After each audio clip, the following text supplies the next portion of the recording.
আপনারা দুদিন ধরে এই নিউজটা খুব দেখছেন যে দিল্লির মধ্যে হোলিকে কেন্দ্র করে একটা বিবাদের কারণে যে তরুণ ভাইয়ের জানটা চলে গেল, খুব দুঃখজনক বিষয়।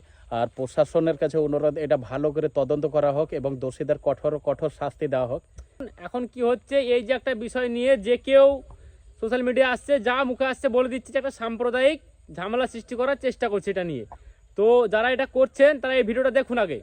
लोग ये दोनों फैमिली एक दूसरे को लगभग 50 साल से जानते हैं। ये मूल रूप से राजस्थान के रहने वाले हैं। इससे पहले ये जो राजेंद्र नगर का जो स्लम्स था वहाँ रहते थे, बट 2004 के बाद से ये यहाँ पे शिफ्ट हो गया है। तो इंक्वायरी के दौरान ये भी पता चला कि जैसे पड़ोसी के बीच में जो नॉर्मल होते रहते हैं इसमें कि पार्किंग को लेके झगड़ा, नॉट ए कम्युनल, तो वो भी पहले होता आया है। तो इसमें जो झगड़ा हुआ इनके जो बेसिकली बाय हैंड हुआ, और बाकी इसमें ये भी आया कि जो तरुण के चोट लगी तो जो लाठी थी उसके मारने से कल भी कुछ वो अभी तो हम उस चीज़ को अभी वेरीफाई करा रहे हैं उसमें।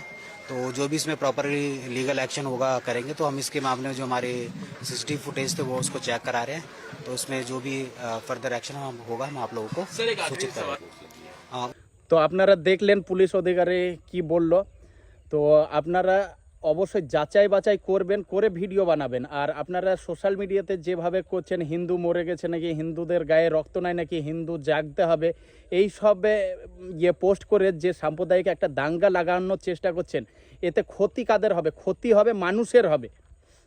দেখুন, এই যে যদি এই সাম্প্রদায়িক ঝামেলা যদি চলতে থাকে, যদি তো এতে সাধারণ মানুষের ক্ষতি বেশি হবে। তার কারণ এতে তো যারা চাকরি বাকরি করে তারা ঝামেলা করতে আসবে না, এর মধ্যে ঢুকবে না।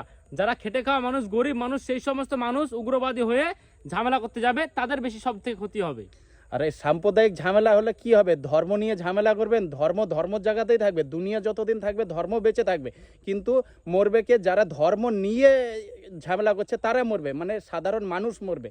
সবার আগে মানুষ মারা গেছে, এখন এই যে তরুণ কুমার মারা গেছে, একটা মানুষ মারা গেছে, সেটার বিষয়ে প্রোটেস্ট করুন, সেটার বিষয়ে তাদের কঠোর কঠোর শাস্তি হোক। আমরাও চাই সেটা শাস্তি হোক, কিন্তু এটা সাম্প্রদায়িক দৃষ্টিতে দেখবেন না। দেখুন, যারা এইভাবে ভিডিও বানিয়ে দাঙ্গা লাগানোর চেষ্টা করছেন তাদেরকে একটা কথা বলি, তারা কিন্তু একে অপরকে 50 বছর আগে থেকে রাজস্থান থেকে জানেন।